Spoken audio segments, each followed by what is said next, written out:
اپنی بیٹی کی حفاظت کے لیے والدین نے اسے 10 اسکوائر میٹر سے بھی کم کے ایک مشینی ڈبے میں قید کر رکھا ہے، یہاں تک کہ جب وہ روزانہ اسے ضرورت کا سامان دیتے ہیں تو وہ کافی دور رہتے ہیں۔ ان کے درمیان کسی قسم کا رابطہ نہیں ہو سکتا کیونکہ بیٹی بچپن سے ہی ایک ایسی بیماری میں مبتلا ہے کہ وہ صرف ایئر پیوریفائر چیمبر سے ہی فلٹر شدہ ہوا میں سانس لے سکتی ہے۔ انہوں نے سوچا تھا کہ اسے پوری زندگی اسی بڑے تابوت نما ڈبے میں گزارنی پڑے گی، مگر کسے معلوم تھا کہ ایک اچانک حادثہ ہونے والا ہے۔ اس دن پیوریفائر چیمبر کی لائٹیں اچانک جل اٹھیں، اور اس سے بھی خطرناک بات یہ تھی کہ انہوں نے شیشے کے باہر دیکھا تو سڑکوں پر اچانک ایک زرد رنگ کی گیس کا ریلا نکل آیا ہے، اور یہ تمام گیس شہر کے گٹر کے پائپوں سے باہر نکل رہی تھی۔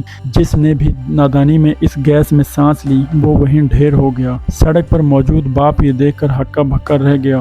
ابھی وہ 2 قدم بھی نہیں چلا تھا کہ اس نے دیکھا کہ گیس کا ایک بہت بڑا ریلا اس طرف آ رہا ہے۔ بس ایک لمحہ اسے دیکھنے میں لگا اور وہ گیس اس کے بالکل سامنے پہنچ گئی۔ سڑک پر اچانک افراتفری مچ گئی۔ وہ آدمی بھی اپنی جان بچا کر گھر کی طرف تیزی سے بھاگا۔ گھر پہنچتے ہی اس نے کھڑکی کے پاس کھڑی اپنی بیوی کو فوراً پیچھے کھینچ لیا۔ اگلے ہی لمحے زہریلی گیس نے کھڑکی کو دھند میں بدل ڈالا، اور وہ گیس اتنی خطرناک تھی کہ ہر چھوٹی سے چھوٹی دراڑ سے بھی گھر کے اندر داخل ہونے لگی۔ خوش قسمتی سے بیٹی پیوریفائر چیمبر کی وجہ سے محفوظ تھی۔ آدمی نے مشین کو سوئنگ موڈ پر لگا دیا اور اپنی بیوی کو لے کر تیزی سے وہاں سے نکل گیا۔ یہ دیکھتے ہوئے کہ زہریلی گیس تیزی سے اوپر کی منزلوں کی طرف بڑھ رہی ہے، وہ مزید اوپر کی طرف بھاگے اور آخر کار وہ دونوں چھت پر ٹاپ فلور پر پہنچ گئے۔ اس گھر میں ایک نیک دل بوڑھا جوڑا رہتا تھا جنہوں نے بغیر کسی پریشانی کے انہیں اندر آنے دیا۔ ماں نے فوراً واقی ٹاکی نکالا اور بیٹی کی خیریت پوچھنے لگی۔ یہ جان کر کہ وہ ٹھیک ہے انہوں نے سکھ کا سانس لیا۔ پھر وہ سب بالکونی میں آئے اور اپنے قدموں کے نیچے کا خوفناک منظر دیکھ کر دنگ رہ گئے۔ لیکن یہ ابھی سب سے زیادہ خوفناک نہیں تھا۔ پھر وہ آدمی چھت کے منڈیر پر چڑھا اور جہاں تک نظر گئی پورا شہر زہریلی دھند کی لپیٹ میں تھا۔ یہ بظاہر کسی جنت جیسا لگ رہا تھا، مگر اس کے اندر موت چھپی ہوئی تھی، اور اس دھند کی وجہ سے پورے شہر کی بجلی کٹ چکی تھی۔ لڑکی چیمبر کے اندر تو محفوظ تھی، مگر بیک اپ بیٹری آج رات سے زیادہ نہیں چل سکتی تھی۔ اس لیے اس آدمی نے فیصلہ کیا کہ وہ اپنی سانس روک کر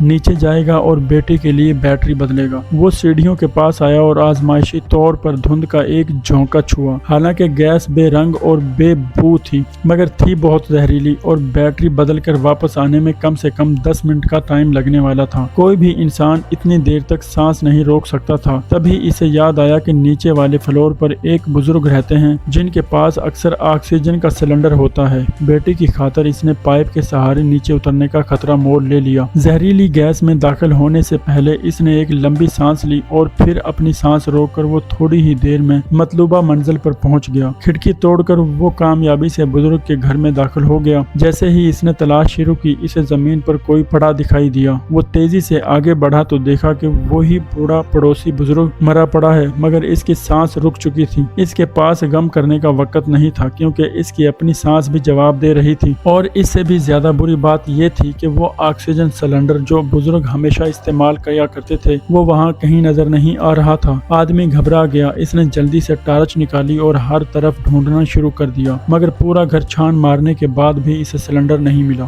بالکل اسی وقت جب اس آدمی کا دم گھٹنے والا تھا اسے کونے میں آکسیجن کا ایک سلنڈر مل گیا۔ اس نے ایک لمحہ بھی ضائع کیے بغیر فوراً ماسک پہنا اور والو کھول دیا، اور آخری لمحے میں اپنی جان بچانے میں کامیاب ہو گیا۔ خود کو سنبھالنے کے بعد اس نے ایک اضافی سلنڈر اٹھایا۔ جیسے ہی وہ نکلنے لگا اسے بیڈ روم سے کچھ آواز آئی۔ تجسس میں اس نے ہتھوڑا اٹھایا اور دروازہ کھولا تو دیکھا کہ وہاں ایک چھوٹا کتا تھا۔ حیرت کی بات یہ تھی کہ کتا نہ صرف زندہ تھا بلکہ بہت پرجوش بھی تھا۔ کیا جانوروں پر اس زہریلی گیس کا کوئی اثر نہیں ہو رہا تھا؟ لیکن جلد ہی ایک منظر نے اس خیال کو بھی غلط ثابت کر دیا، کیونکہ کمرے میں کتے کی ماں مری پڑی تھی۔ وقت کی کمی کی وجہ سے وہ زیادہ سوچ نہ سکا اور فوراً گھر آ کر بیٹی کے چیمبر کی بیٹری بدلی اور کچھ سامان بھی اکٹھا کیا۔ مزید بیٹریوں کی تلاش میں وہ دوبارہ نیچے سڑک پر آیا۔ سنسان سڑکوں پر ہر طرف لاشیں بکھری پڑی تھیں جن کے منہ سے جھاگ نکل رہا تھا۔ یہ ہولناک منظر دیکھ کر اس نے اپنا ماسک مزید کس لیا۔ اس نے گاڑیوں کے نیچے سے کئی بیٹریاں جمع کی۔ تبھی اسے ایک سیٹی کی آواز سنائی دی۔ وہاں ایک بڑی فوجی ٹیم پہنچی ہوئی تھی۔ پوچھنے پر معلوم ہوا کہ وہ بچ جانے والے لوگوں کو نکالنے آئے ہیں۔ پورا شہر تباہ ہو چکا ہے اور جلد ہی اسے مکمل طور پر سیل کر دیا جائے گا۔ ٹیم کے لیڈر نے جب دیکھا کہ اس آدمی کا سلنڈر ختم ہونے والا ہے